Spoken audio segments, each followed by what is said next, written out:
ॐ भद्रं कर्णेभिः शृणुयामदेवाः भद्रं पश्येमाक्षभिर्यजत्राः स्थिरैरङ्गैः स्तुष्टुवागंसस्तनूभिः व्यशेमदेवहितं यदायुः स्वस्ति न इन्द्रो वृधश्रवाः स्वस्ति न पूषा विश्ववेदाः स्वस्ति नस्तार्क्ष्यो वरिष्ठनेमिः स्वस्ति नो बृहस्पतिर्दधातु ॐ शान्ति शान्ति शान्तिः। प्रज्ञानांशु प्रतानि स्थिरचरनिकर व्यापभिर्व्याप्य लोकान् भुक्त्वा भोगांस्तविष्ठान् पुनरपि धिषणो भासितान् कामजन्यान् पीत्वा सर्वान् विशेषान् सपिति मधुरभुङ् मायया भोजयन्नो माया संख्यातुरीयं परममृतमजं ब्रह्म यत्तत्नतोऽस्मि। यो विश्वात्मा विदज विषयान् प्राश्य भोगांस्तविष्ठान् पश्चादन्यान् समिति विभवान् ज्योतिषा स्वेन सूक्ष्मान् सर्वानेतान् पुनरपि शनैः स्वात्मनि स्थापयित्वा हित्वा सर्वान् विशेषान् विगतगुणगणः पात्वसौ नस्तुरीयः पात्वसौ नस्तुरीयः। ओमिति एतद् अक्षरम् इदगं सर्वं तस्योपव्याख्यानम् भूतं भवद्भविष्यदिति सर्वमोङ्कार एव यच्चान्यात्रिकालातीतं तदप्योङ्कार एव सर्वगं हि एतद् ब्रह्म अयमात्मा ब्रह्म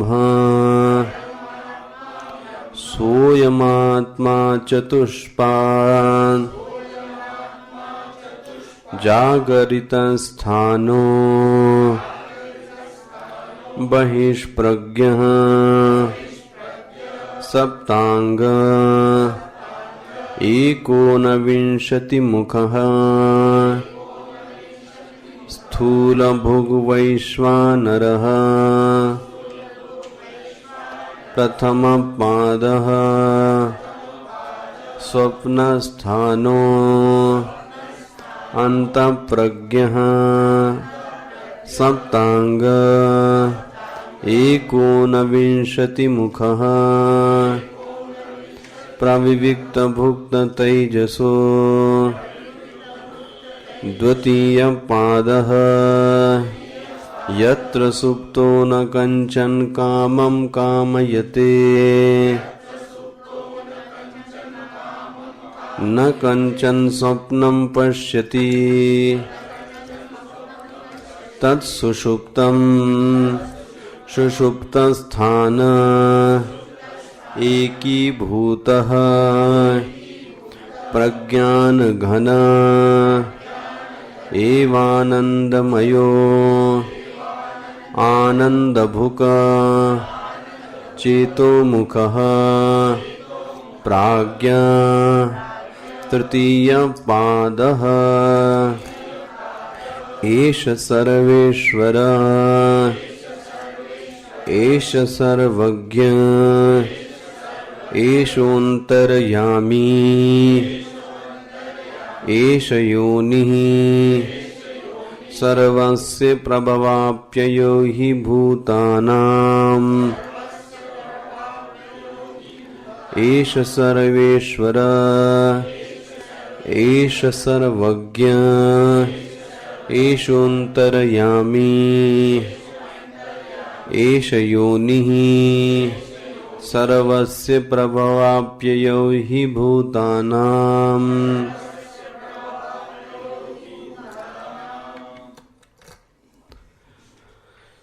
27 नंबर पर पेज पर एष हि स्वरूपावस्थः सर्वेश्वरः साधिदैविकस्य भेदजातस्य सर्वस्यैषिता न एतत् तस्मात् अत्यन्तरभूतो अन्येषाम् इव प्राणबन्धनं हि सौम्यं मनः इति श्रुतेः।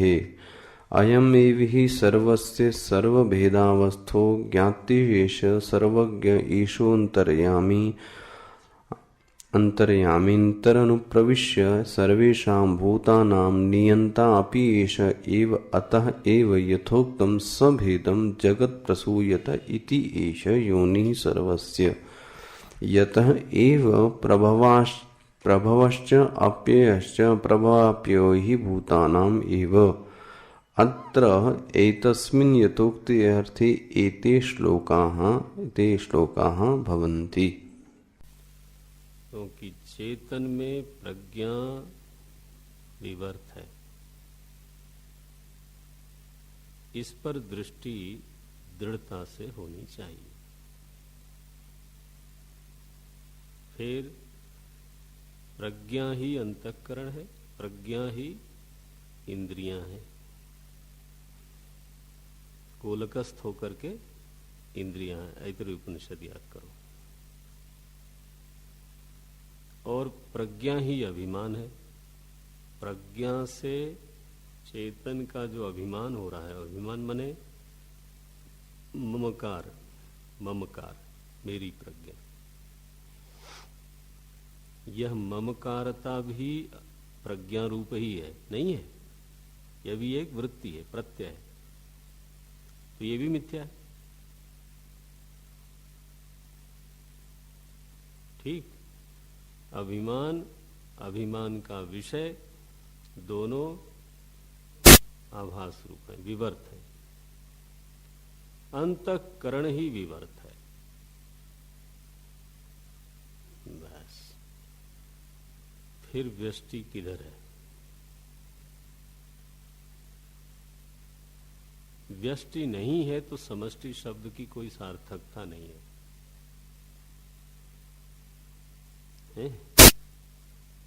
तब केवल अनुभव के विषय और अनुभव के साधन, इन पर दृष्टि डालो।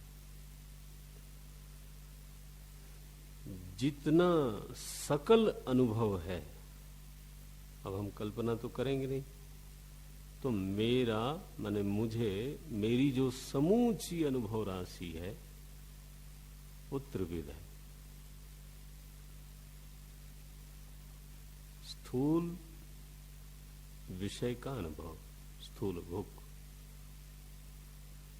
दूसरी अनुभव राशि है सूक्ष्म विषय का अनुभव, प्रविविक्त भूख। और इन दोनों के एकीभूत हो जाने की स्थिति, इन दोनों के अविविक्त हो जाने की, चलो ऐसे बोले, स्थूल सूक्ष्म दोनों के अविविक्त हो जाने की स्थिति, उसको हम संज्ञा देते हैं अव्यक्त। ठीक है, ये विचार का, हिम्मत से साधक को ये विचार का विषय बनाना चाहिए कि क्या इसके अतिरिक्त सर्व नाम की कोई चीज है?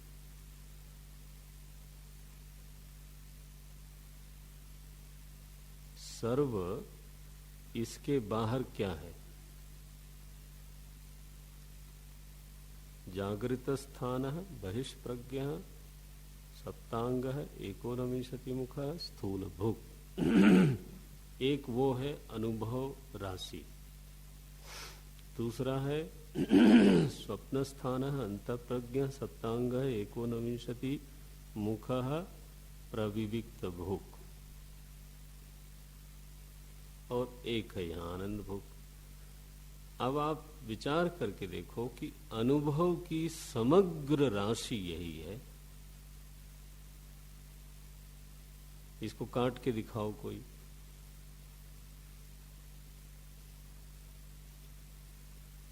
अच्छा, ये समग्र राशि को जानने वाला कौन? ज्ञाता एष एव। यह समग्र राशि जिसको ज्ञात हुई, अज्ञात तो नहीं है।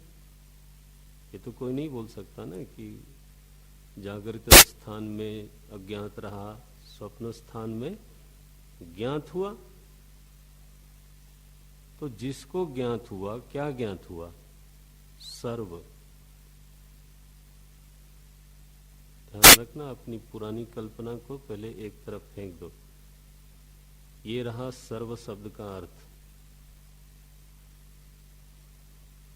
इसी को दो शब्द में बांटे, व्यक्त अथवा अव्यक्त, अथवा भूतम भवत भविष्यत त्रिकालातीतम, ठीक, अथवा आदिदैविक, आध्यात्मिक, आदिभौतिक। यानी सर्व शब्द से अर्थ किम? इदमेव अर्थः यदा एतत् निश्चितम भवति,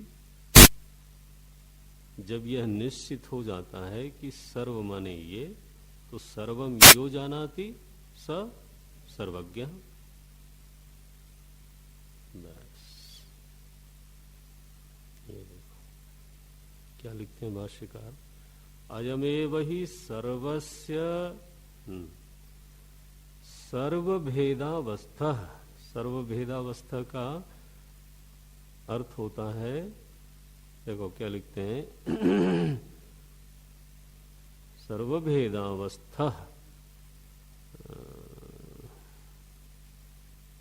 यहाँ लिखा कि दूसरे ग्रंथ में लिखा,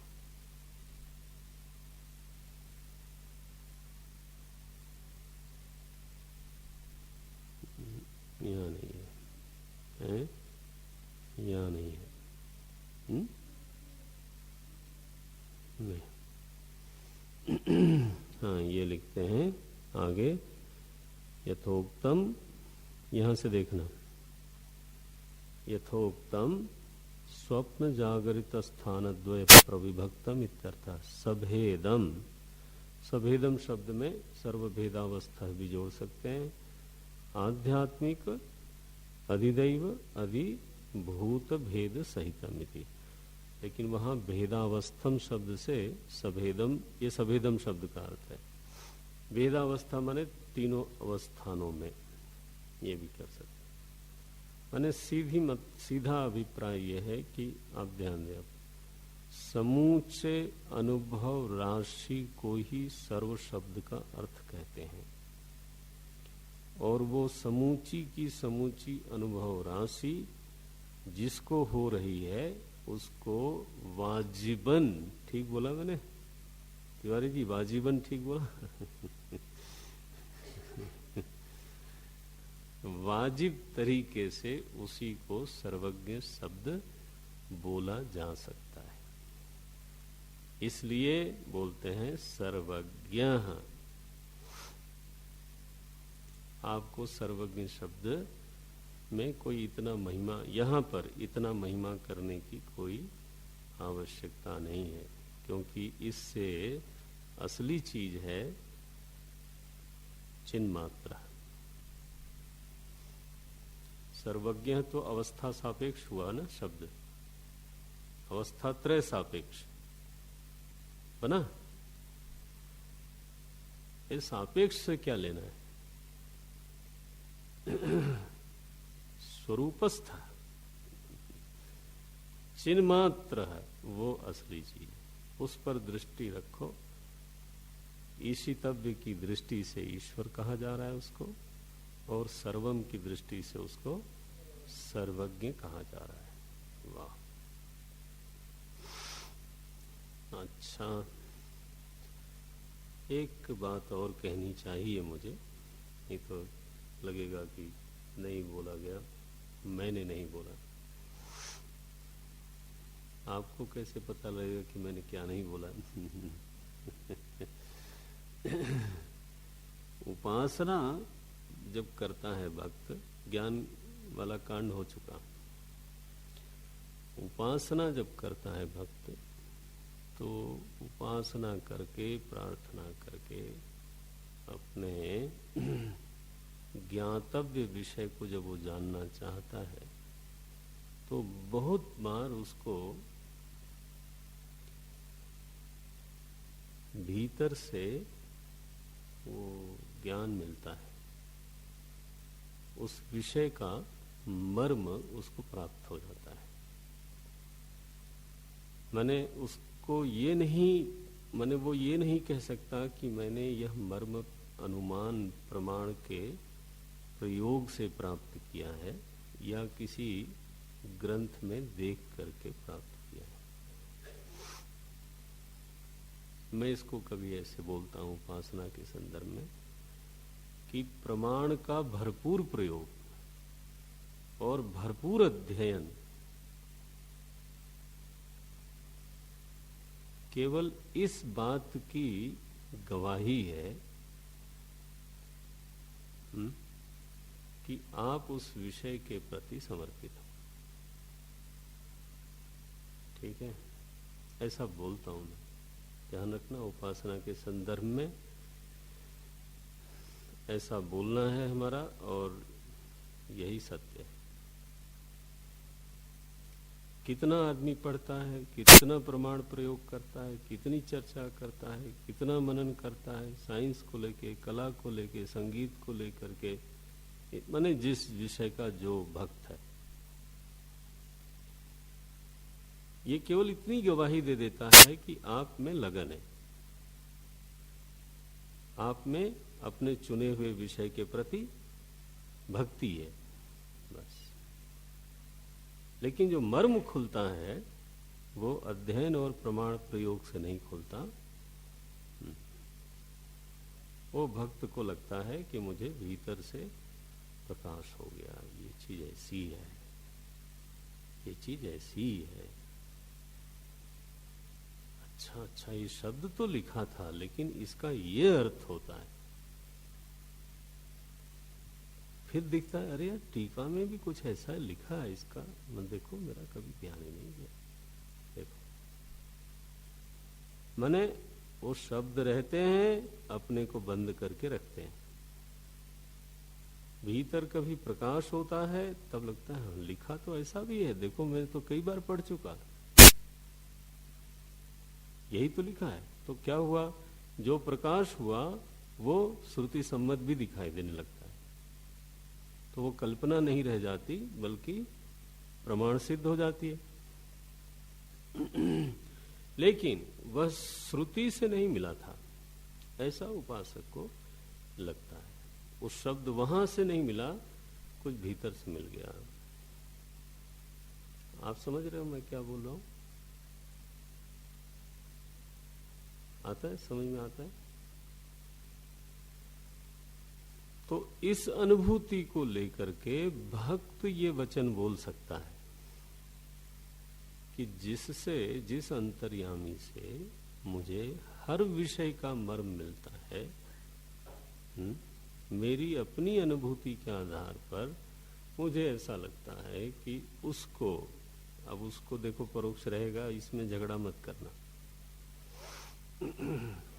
उसको, उस अंतर्यामी को, उस मेरे इष्ट को, तो चाहे जैसा भी है, गोरा पीला काला नीला लाल हरा बैंगनी, वो सब झगड़ा छोड़ो, वो जैसा भी है, जोसी सोसी नमाम्याम, वो उसी से मिलता है, इसलिए उसको सर्व का ज्ञान है।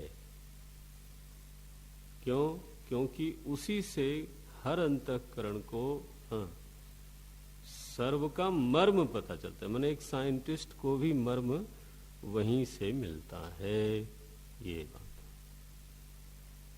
ऐसा कहते हैं, कहाँ तक सच है मुझे मालूम नहीं, कि आइंस्टाइन को जो फार्मूला मिला था एनर्जी का, वो उनके चिंतन का परिणाम नहीं था, बल्कि उनको कुछ ऐसा लिखा हुआ सा दिखा। In the world of science it is said. नहीं तो ये एक यूनिक फार्मूला, अभूतपूर्व, जिससे कि ऊर्जा का इतना बड़ा रहस्य सामने आया, तो उनका अनुभव होगा, हम सबका भी अनुभव है। उनका साइंस विषय था, किसी का संगीत होता। संगीत वाले कहते हैं, मैंने अमजद अली खान को सुना, वो कहने लगे हम तो प्रार्थना करते हैं तो खुदा के दरबार में किसी दिन वो सुर की भिक्षा दे देता है। तो मैंने इतना अभ्यास, जिसको उस्ताद बोलते हैं लोग, वो आदमी कहता है कि मैं बैठता हूं तो मैं दुआ करता हूं, और उस दिन अगर उसकी मौज आई तो देखो, आप इस पर खंडन मंडन मत करना, ये अर्थ जो है वो ज्ञान वाला नहीं है। उपासना के धरातल पर भक्त की जो अनुभूति है, उस अनुभूति को आधार बना के वो ईश्वर को कोई नाम दे सकता है, और उसका नाम देना गलत नहीं है। अगर वो ये नाम दे रहा है कि वो दयालु है, तो ईश्वर थोड़ो आके बोल रहा है कि मैं दयालु हूं। उसको क्या जरूरत है एडवर्टीजमेंट डिपार्टमेंट खोलने की? ये तो भक्त अपनी अनुभूति का उच्चारण कर रहा है और झूठ नहीं बोल रहा है। क्या? झूठ नहीं बोल रहा है। चूंकि उसको अनुग्रह की अनुभूति हुई, इसलिए वो बिल्कुल सेफली बोल सकता है कि वो दयालु है, अनुग्राहक है। अब मीमांसा करेंगे तो इस शब्द की व्याख्या हो सकती है कि प्रार्थना वृत्ति की अपेक्षा से चेतन दयालु इव उपलब्ध होता है। इसकी व्याख्या भी हो सकती है। इव क्यों लगा दिया फिर? क्योंकि उसमें परिणाम नहीं होता। देखो, तो जब भक्ति की बात करते हैं तो हम मीमांसा नहीं करते। तब जो अपनी अनुभूति है उसी के आधार पर प्रभु के भिन्न भिन्न नाम पुकारे जाते हैं। जब तुलसी ने कहा सब जानत तुम अंतर्यामी, तो वो उनकी अनुभूति का एक उच्चारण है। वो आपका भी हो सकता है और वो हमारा भी हो सकता है। वो क्या अनुभूति है कि अंतस्थ प्रभु ऐसा कोई है जरूर, जो मुझे लगता रहता है। क्या लगता रहता है? कि अंतस्थ प्रभु कोई जरूर है। ऐसा कौन है वो मुझे मालूम नहीं, देखो झंझट मत करो, लेकिन कोई है जरूर जिससे मैं कोई बात छिपा नहीं सकता। अब यह जो जीव की अनुभूति है, मालूम है जिन लोगों ने ईश्वर को एक देशीय सातवें आसमान वाला माना, वो भी ये मानते हैं कि वो मेरे दिल की बात जानता है। मैं सोचता हूं ये ऐसी बात कहने का इनको क्या अधिकार है?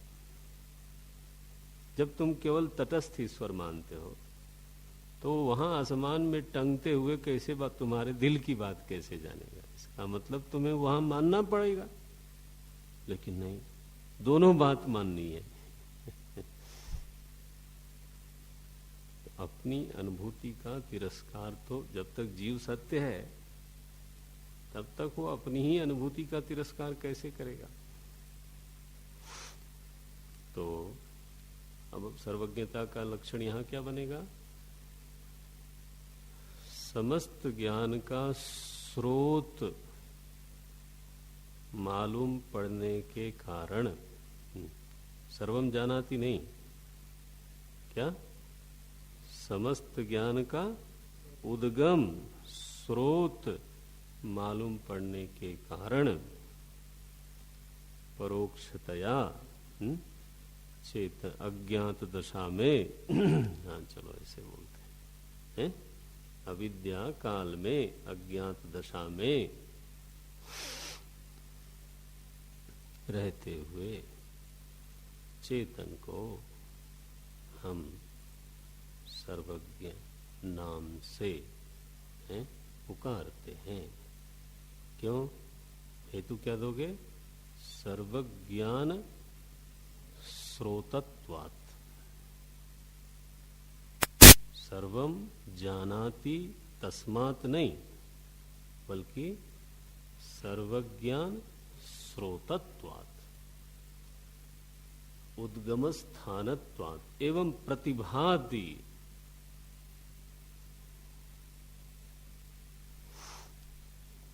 वाह, वहीं से चला आ रहा है सब, धारा बह रही है।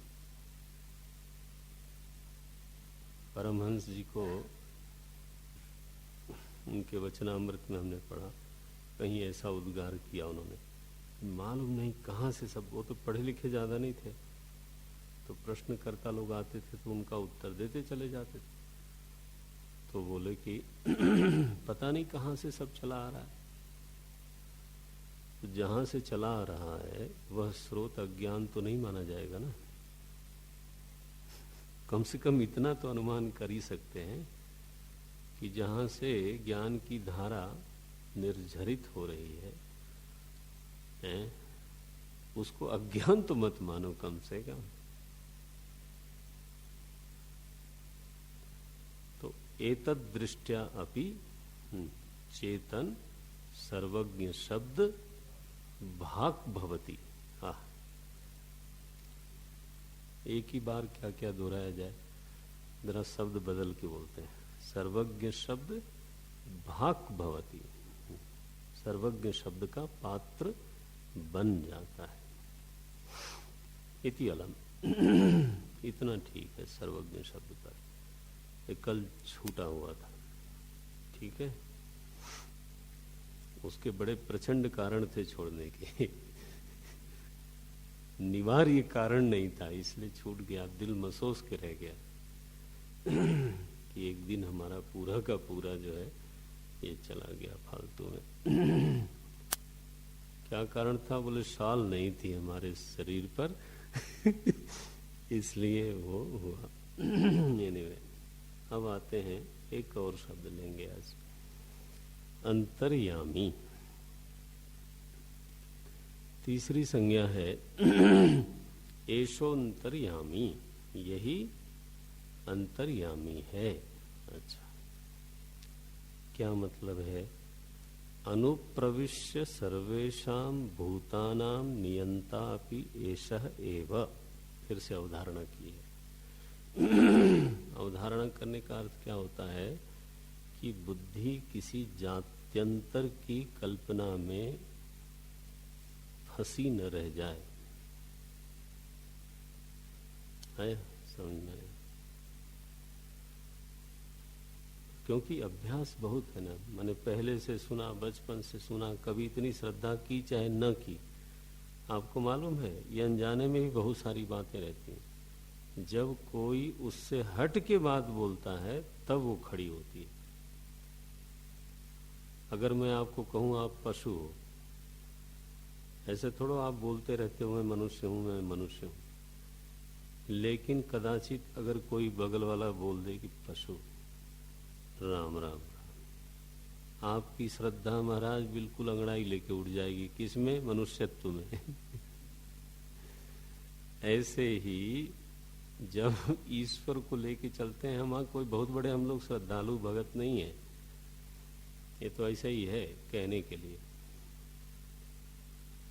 वो उधर ही रमण होता तो विषय रमण क्यों होता है? अगर उसी में भक्ति होती तो विकार क्यों होते हैं? लेकिन जब उसके बारे में बनी बनाई अवधारणा के विरुद्ध कोई बात कही जाती है या हट के जब कोई बात कही जाती है, तब जो पुरानी अवधारणा है वो महाराज अंगड़ाई लेती है। पुरानी अवधारणा तो पता नहीं कहाँ से सुन सुन करके आई थी, उसको अगर काटने लायक है तो उसको काटना चाहिए, उसके लिए शब्द क्या आया है? हाँ, एव। यही है कौन? अंतर्यामी। न तो जात्यंतर, ऊपर वाला जो शब्द है, नहीं, अस्मात् जात्यंतर भूतः अन्येषाम इव, उस शब्द को ध्यान में रखो। एव एव एव। अंतर्यामी शब्द का अर्थ क्या है? भाष्यकार बोलते हैं अनुप्रविश्य सर्वेषाम मनुष्याणाम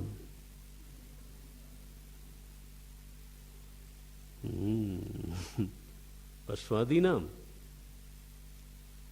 जीवितानाम, नहीं, क्या? भूतानाम। क्या मतलब हुआ? अंतर्यामी का सहज स्वाभाविक अर्थ होता है अंतःकरण की अपेक्षा से अनुभूयमान चेतन।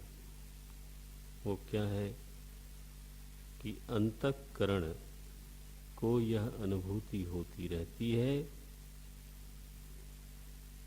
कि कोई भीतर से मुझको टोकता है, कोई भीतर से मुझको नियंत्रित कर रहा है, कोई भीतर से मेरे किसी संकल्प का समर्थन करता है, किसी संकल्प का विरोध करता है, बल्कि बाहर कोई निर्णय हो रहा हो उसको भी भीतर से कोई समर्थन देता है या उससे असहमत होता है। अनुभव यही है। अंतःस्थितः सन् यमयति नियमयति सर्वान् यह सह अंतर्यामी। अंतःस्थितः सन्, कौन बोल रहा है? ये अंतःकरण। वहीं बैठ करके वो सुहृत है। सुहृत माने बिना किसी प्रति उपकार की अपेक्षा के मेरा भला चाहने वाला है। कम से कम चाहे और किसी के सौहार्द में कदाचित शंका हो सकती है, विकल्प हो सकता है, माता पिता गुरु भाई बंधु कोई और सुहृत शायद कभी हो कभी ना हो, लेकिन अंतःकरण के भीतर अंतरंग, अंतःकरणम अवधिम कृत्वा, अंतःकरण को अवधि बना के, सीमा बना करके उसके भीतर जो है उसको हम बोलेंगे अंतर्यामी। लेकिन केवल भीतर होने से नहीं, वहां रह के हमारे अंतःकरण का नियमन करता है। श्री भरत जी को सभा में कहा गया, अयोध्या के सिंहासन पर बैठो। वशिष्ठ जी ने प्रस्ताव किया, माताओं ने समर्थन किया, मंत्रियों ने समर्थन किया, सर्व समर्थन। तो उन्होंने, उनको पता नहीं कि ये सही बात ठीक नहीं लग रही है, वैसे तो तर्क तो ठीक है इन लोगों का। तो वशिष्ठ जी के चेहरे पे बड़ी उलझन की, क्या बात है भाई, समझ नहीं रहा है क्या हम जो कह रहे हैं? तो भरत जी क्या बोलते हैं? यद्यपि हूं समझत हूं, यद्यपि हूं समझत हूं नीके, यद्यपि मैं यद्यपि मैं समझत हूं नीके, तदपि होत परितोषण जी के। ये है पंक्ति में जो ध्यान दिलाना चाहता हूं। अब ये कोई तर्क हुआ कि जो आप कह रहे हो वो मुझे बिल्कुल ठीक समझ में आ रहा है, लेकिन मेरे भीतर से उसका समर्थन नहीं हो रहा है। देखो, तदपि होत परितोष न जी के, ये अब उन्होंने सबसे बड़ा प्रमाण इसको माना। क्या करोगे? उन्होंने सारे हेतु श्रुति हैं वो सबको स्वीकार किया। देखो, अशिष्ट नहीं है ना ये लोग। कहा मुझे समझ में आ रहा है, लेकिन भीतर से समर्थन नहीं है। ऐसा कोई यामी होगा, ऐसा कोई यमन करने वाला हमें ही कई बार होता रहता है। कोई मानो विषय को बुद्धि ने कुछ ऐसा दिखाया,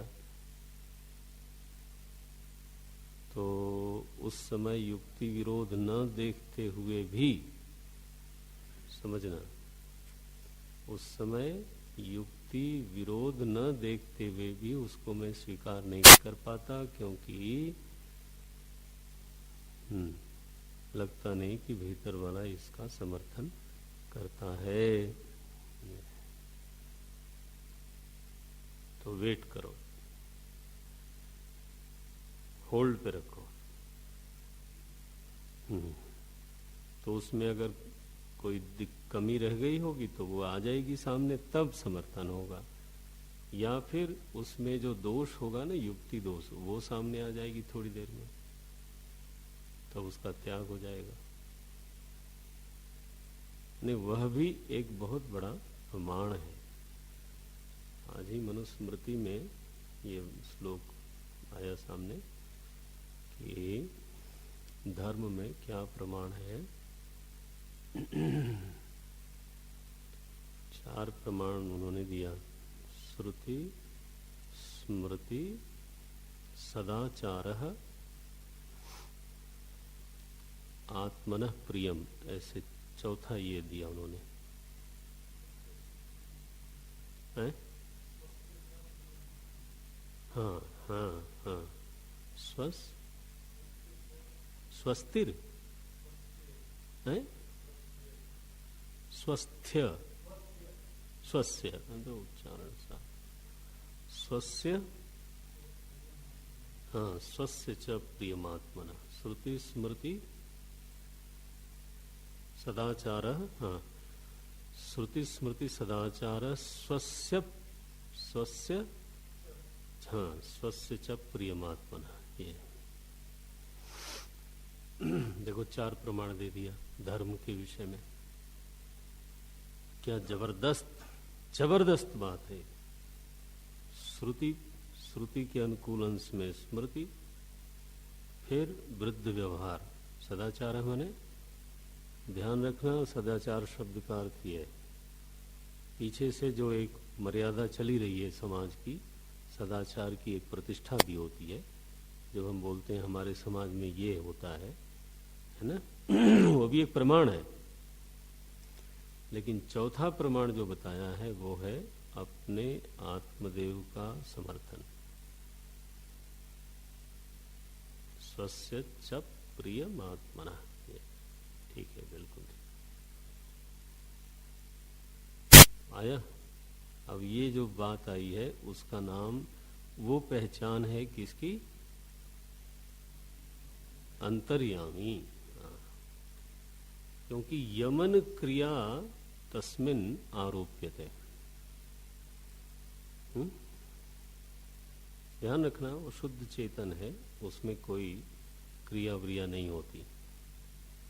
स्वतः क्रिया नास्त्येव, एव लगा दो।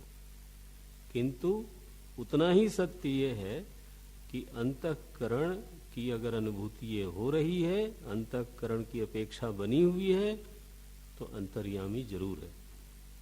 यानी मैं ये कहना चाहता हूं कि अंतःकरण हो और अंतर्यामी को कोई न माने, तो उससे बड़ा तो फिर ढोंगी नहीं हो सकता कोई। मूर्ख है वो, डबल स्टैंडर्ड है। माने शरीर हो, पंचभूत न माने, ऐसे ही चलो कर लो। माने ये क्या तुम बात करते, ये कैसे हो सकता? तो भीतर परमात्मा बिल्कुल प्रेरक बन करके, यामक नियामक बन करके उपस्थित है। एक रूप और है उनका जीवाभास के लिए। अंतःकरण तो आभास रूप ही है ना, उसको ना छोड़ना आप। उसको सत्य मानोगे तो फिर तो सभी सत्य ही है। तब वो प्रातीतिक सत्ता से व्यावहारिक सत्ता बन जाती है एकदम से। परमार्थिक तो कभी नहीं बनेगी, हाँ, लेकिन प्रातीतिक से व्यावहारिक बनते देर नहीं लगती, क्षणेव। अच्छा, तो फिर क्या बना भाई? तो वो कहते हैं कि अंतःकरण में जो जीवन मूल्य है, शाश्वत जीवन मूल्य है, उनका स्रोत, उनका ट्रस्टी अंतर्यामी है। और इसीलिए शाश्वत जीवन मूल्यों में एक रूपता है सभी अंतःकरणों में। ये एक कमाल का सत्य है। माने विनय सभी अंतःकरण को प्रिय लगता है। इसका कोई हेतु होना चाहिए। किसी अंतःकरण को अभिमान प्रिय नहीं लगता, कोई हेतु होना चाहिए। हर अंतःकरण को सत्य ही प्रिय लगता है, झूठ प्रिय नहीं लगता। देखो, इसका कोई हेतु होना चाहिए। दंभ किसी को अच्छा नहीं लगता, वक्रत्व किसी को अच्छा नहीं लगता, चांचल्य, हाँ, स्थैर्यम ही अच्छा लगता है। वो जो जीवन मूल्य 20 आपने गिने हैं, उसमें से पहला श्लोक ले लो जरा। बड़ों की अवहेलना, हाँ, किसी को अच्छी नहीं लगती, चाहे आदिवासी भी क्यों ना हो। बिल्कुल बेपड़ा। क्रूरता किसी को अच्छी नहीं लगती। माने किसी का पांव फिसल गया तो सहज जो वृत्ति आएगी वो क्या आएगी कि उसको संभालो।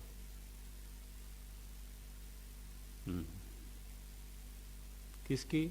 सबकी, सारे मनुष्यों की। सो दया, करुणा, परोपकार, ये कोई गुण प्रसूत जीवन मूल्य नहीं है। गुण माने सत्वादि गुण से। भागवत में इसलिए इनको कोई स्मरण है किसी को? है? निर्गुण, गुण का परिणाम नहीं माना गया, इनको निर्गुण भक्ति मानी गई। देखो, एक शब्द आता है कपिल उपाख्यान में ही, निर्गुण भक्ति। ईश्वर प्रसूत है ये गुण। प्रसूत है माने अंतःकरण में प्रभु की ये छाया पड़ती रहती है। उनका अपना स्वभाव है मान रहित होना, अनंत होना। वो अमानी बन करके अंतःकरण में आता है, विनय बन करके अंतःकरण में आता है। ये नित्य एक रस है, हाँ, वही सरलता बन करके अंतःकरण में आता है। कभी आया समझ में ये? सरलता माने क्या? निश्चल, टेढ़ा मेढ़ा न करो। आपको मालूम है किस गुण का ये लक्षण है? एक रस। परमात्मा कैसा? एक रस। बस गुण क्या बनेगा? आर्जवम, अदम्भित्वम।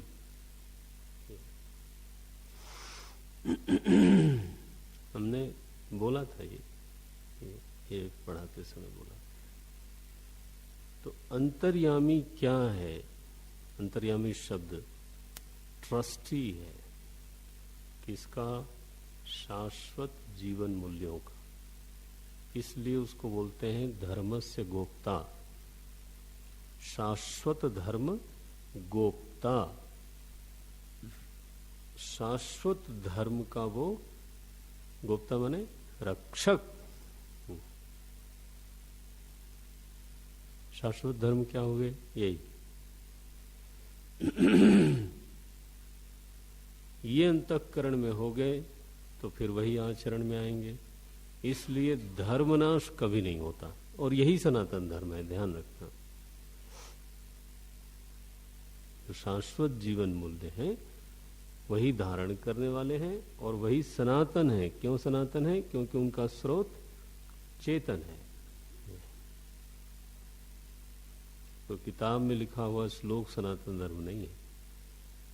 वो तो बना है तो बिगड़ेगा भी, आया है तो लोप भी होगा।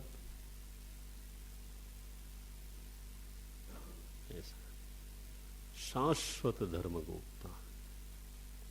अच्छा भाई मालिक साहब, अंतर्यामी के दो रूप हो गए। अंतर्यामी का एक तीसरा रूप है। वो क्या है भाई? बोले चूंकि मालिक साहब उपादान कारण हैं,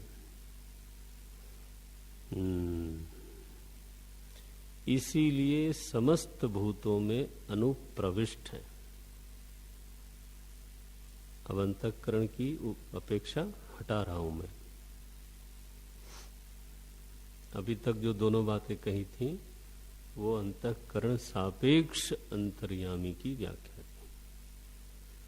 यहां जो अंतर्यामी शब्द है वो उपादान कारण सूचक है। वाह!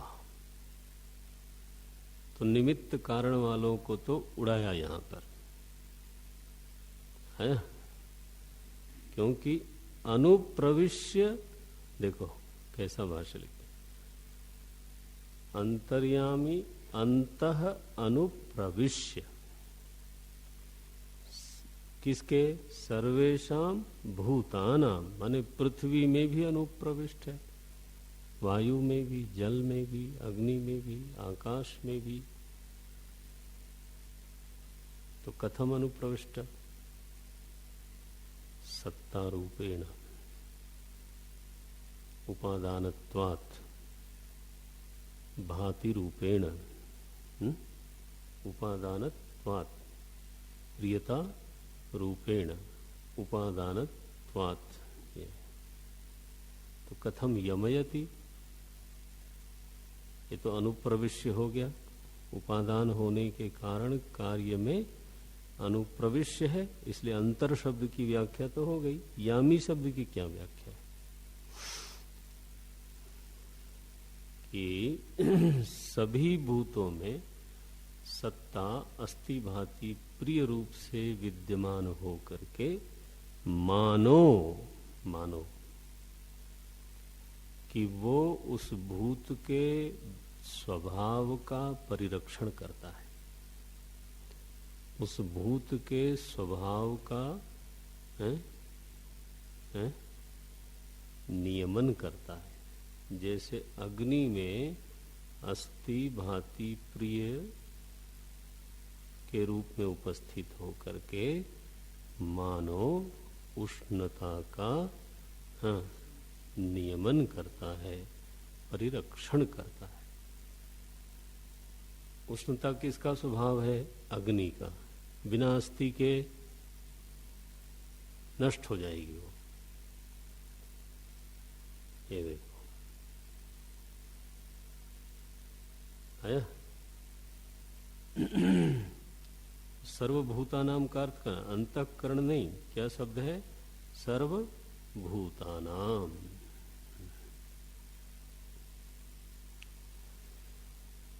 वाह, 2 बजने वाले हैं। सर्वभूतानाम अंतः अनुप्रविश्य यमयति यह सह किम अंतर्यामी।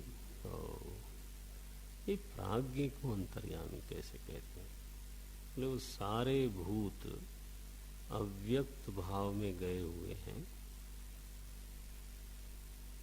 वहां भी उपादान वही है, माने अव्यक्त स्थिति, व्यक्त प्रपंच की अव्यक्त स्थिति को भी सत्ता देने वाला और उसकी बीजावस्था का परिरक्षण करने वाला, उसकी बीजावस्था का नियमन करने वाला, हर बीज अपने अपने स्वभाव में ही वहां सुरक्षित रहे। बीज का ही विपर्यय है जीव।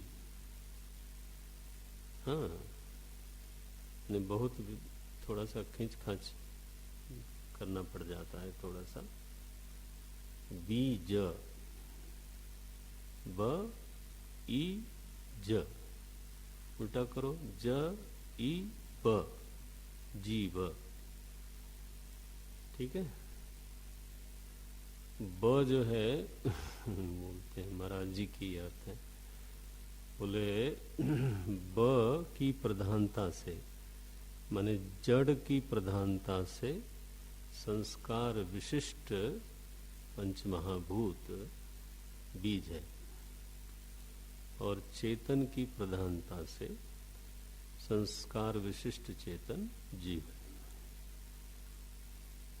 दोनों में ही संस्कार है। बीज किसको बोलते हो? संस्कार विशिष्ट मिट्टी को। मिट्टी नहीं है वो, पंचभूत है वो।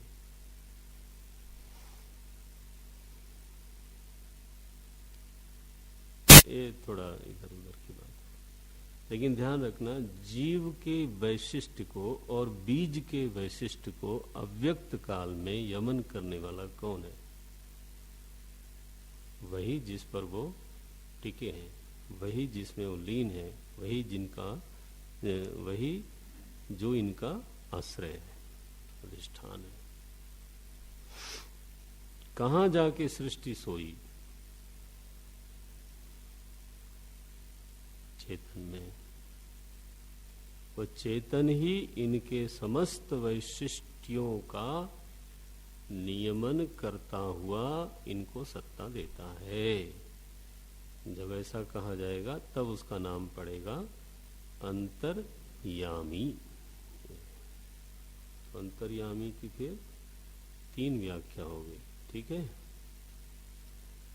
अंतःकरण की अपेक्षा से 2 व्याख्या है। तुम जानत सब अंतर्यामी, है? सत्यम वदामि भवान अखिलांतरात्मा। ये अंतरात्मा रूप में अंतर्यामी मालिक साहब है। नित्य परोक्ष है। उनको व्यक्ति बना करके क्यों उनको बाहर ढकेलते हो? माने इससे गहरी भक्ति बन नहीं सकती कि मेरा प्रभु मेरे बिल्कुल सन्निधि में नहीं है, बल्कि उसके बिना मैं नहीं हूं। अविना भाव है। ये क्या द्वैती भक्ति करेंगे यार? वो बहिष्प्रज्ञ बहुत ज्यादा है, इसलिए अब मेरे मुंह से निकल रहा है आप। इसलिए उनको एक व्यक्ति चाहिए भक्ति करने के लिए। व्यक्ति तो हमेशा ही दूर रहेगा, आएगा जाएगा। यहां तो कोई सवाल ही नहीं उठता है। तुम जब तक हो तब तक तो अधिष्ठान बन के ही है, तुम नहीं भी रहोगे तब भी उसी में एक होगे। क्या भाई तिवारी जी? जानत तुम्हें, हाँ, वो नहीं खत्म होगा, तुम खत्म होगे। मूर्खाधिराज, यही बना ना? तुम्हें हम ही नहीं लिखा है। हम रह जाएंगे, वो नहीं। कौन? तुम्हें प्रत्यक्षेण अनुभवती, प्रत्यक्षतया अनुभवती। तुम शब्द कब होता है? जब सामने वस्तु प्रत्यक्ष हो, व्यक्ति प्रत्यक्ष हो। वही में परोक्षता है। ठीक है। भक्त लोग भगवान को तुम बोलते हैं, तुम जानत सब अंतर्जाम। तुम तो तभी बोला जा सकता है ना जब सामने दीदार हो। ये अंतर्यामी रूपेण सदा सर्वदा अस्ति एव यमानाम राजा यमराज। ये अंतर्यामी यमराज है, और कौन है? काहे को भैंस पर किसी को बैठाते हो? आपको मालूम है इस्लाम का मरने वाला थोड़ा भैंस पे देखेगा है? ये सब पर्सनिफिकेशन है,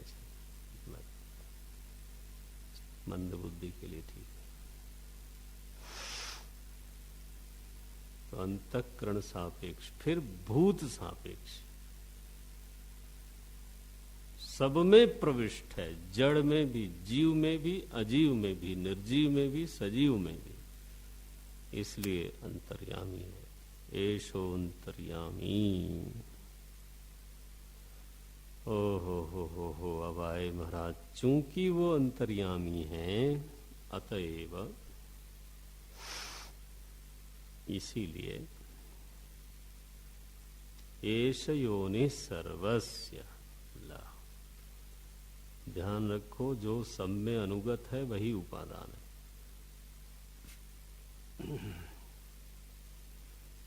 मिट्टी ही योनि है घट की, क्योंकि घट में अनुगत है। टीकाकार बोलते हैं सर्वेश्वर सर्वज्ञ अंतर्यामी। ये जो है ना, ये तटस्थ ईश्वर में भी थोड़ा लोग खींच खांच के सिद्ध कर लेते हैं।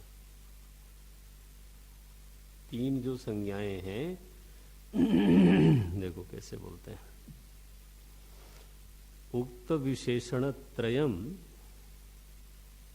उसके ऊपर देखना, अन्यस्य कस्यचित अंतः अनुप्रवेशे नियमने च सामर्थ्य अभावात अवधारणम, एव शब्द का अर्थ किया।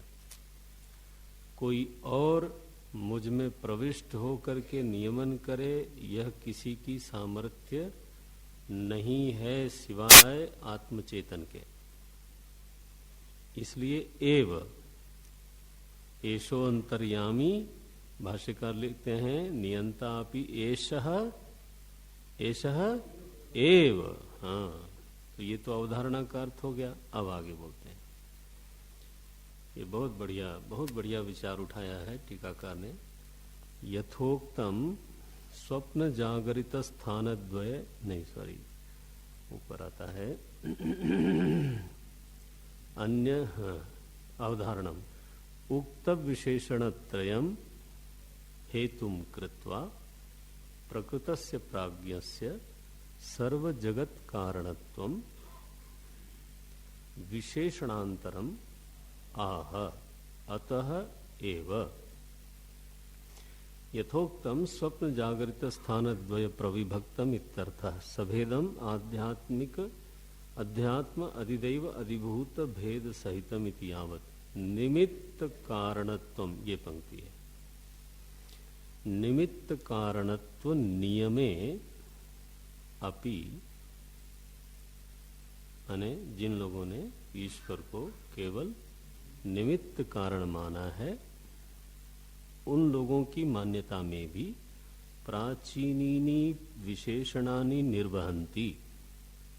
प्राचीनी माने हाँ, पहले वाले। प्राचीनी माने पहले वाले। कौन कौन? सर्वेश्वर, सर्वज्ञ, सर्वांतर्यामी। ये तीन विशेषण जो हैं वो निमित्त कारण में भी वो लोग निर्वाह कर ले जाते हैं। ये तटस्थ होकर के ईश्वर है, तटस्थ होकर के वो सर्वज्ञ है, और तटस्थ होकर के वो अंतर्यामी है। इति आशंक्य, ऐसी आशंका है, हो सकती है किसी को, इसलिए ब्रह्म सूत्र को जरा याद करो। देखो मैंने उस दिन बोला था, ये सूत्र आ गया। ये प्रकृतिश्च, ये दूसरा उसके आगे ही सूत्र है, प्रतिज्ञा दृष्टांत अनुपरोधात इति न्यायात निमित्त उपादानयोः जगति न भिन्नत्वम। जगत का निमित्त अलग है और उपादान अलग है, ऐसा नहीं है। निमित्त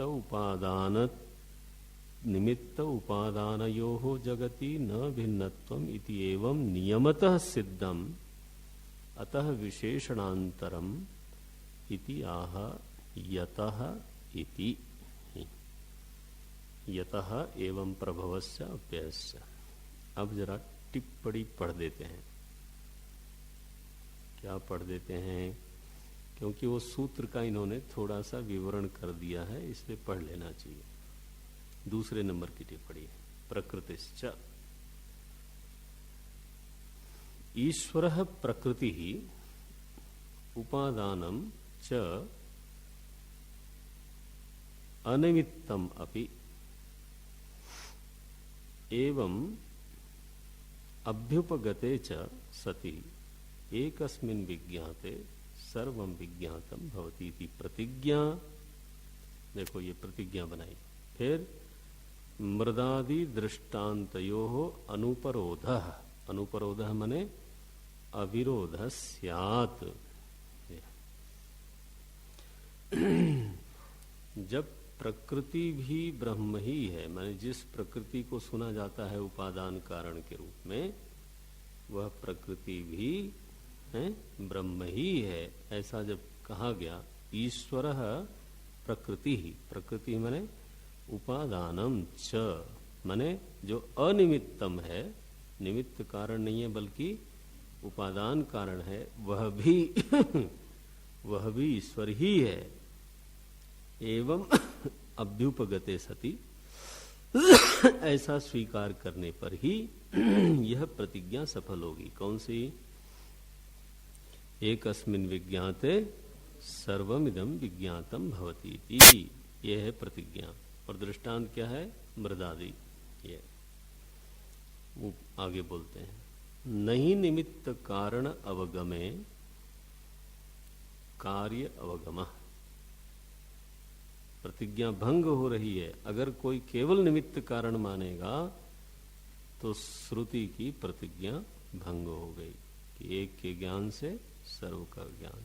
बोलते हैं नहीं निमित्त कारण अवगमे कार्य अवगमः। किम तरहि? बोले उपादान अवगमे एव इति। उपादान का अवगम करने पर ही श्रुति अविरोधार्थम अपि उपादानत्वम ईश्वरस्य अभ्युपगमनीयम एव इति। है क्लियरम? मैंने ऐसी संस्कृत भी बोलनी चाहिए, स्पष्टम। तो अभिप्राय ये हुआ कि जब चौथी संज्ञा पर विचार करते हैं तब ईश्वर न केवल निमित्त कारण बल्कि निश्चित रूप से फिर उपादान कारण के रूप में जाना जाएगा। एष योनि ही। जो अवस्था के संदर्भ में बात है वो तो बिल्कुल ही स्पष्ट है, क्योंकि प्राज्ञ से ही फिर से स्वप्न प्रपंच की उत्पत्ति होती है अथवा स्थूल की, जागृत स्थान और स्वप्न स्थान।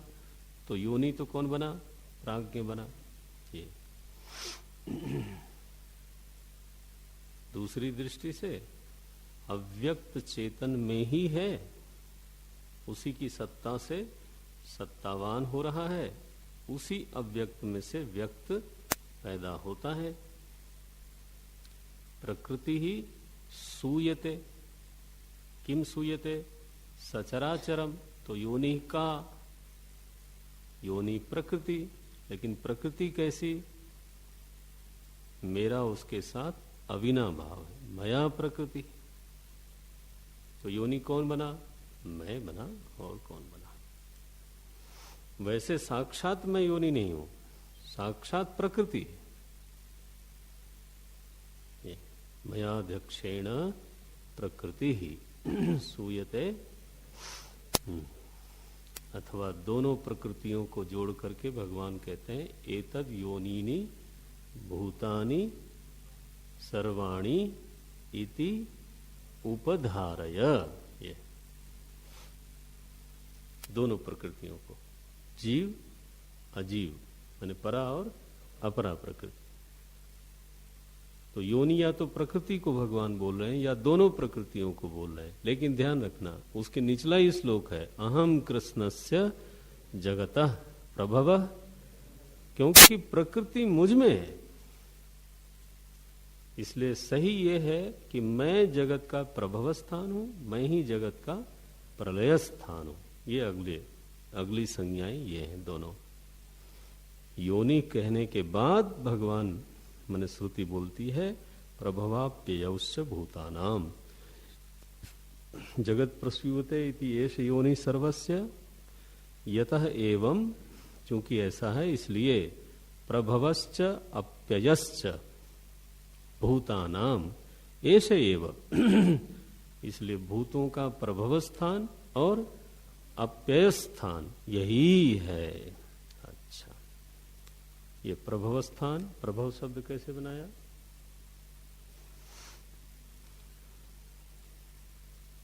बहुब्रीहि। प्रभवन्ति यस्मात् और अप्येति यस्मिन्। ये देखो टीका में बड़ा बढ़िया खोलते हैं। प्रभवति अस्मात् इति प्रभवः, मिला आखिरी पंक्ति। प्रभवति अस्मात् इति प्रभवः अप्येति अस्मिन् इति अप्ययः। ये तो प्रभव शब्द का अर्थ है चेतन, ध्यान रखना गलती न करना। प्रभव शब्देन चेतन, सुसुप्त स्थान चेतन उच्यते। प्रविष्ट करने से कोई चीज उपादान कारण, तो भाई कोई चीज बनी हुई है और उसमें कोई क्या कर गया? प्रवेश। तो क्या जो प्रवेश कर गया वो उसका उपादान कारण माना जाएगा? ऐसे प्रश्न उठने, किसी से प्रविष्ट होने से कोई उपादान कारण तो नहीं माना जा सकता। उपादान कारण तो वो है जिससे कि वो बना है। यदि चेतन से बना है जगत तो ठीक है, लेकिन चेतन प्रविष्ट होने से उपादान कारण नहीं माना जा सकता। ये तर्क होना चाहिए उसे। ओम पूर्णमदः पूर्णमिदं पूर्णात् पूर्णमुदच्यते पूर्णस्य पूर्णमादाय पूर्णमेवावशिष्यते। ओम शांति शांति शांति। हरि ओम। श्री गुरुभ्यो नमः। हरि ओम। आपको तो जो बताओ सब ठीक ही ठीक है, ऐसा बुद्धि लगानी चाहिए।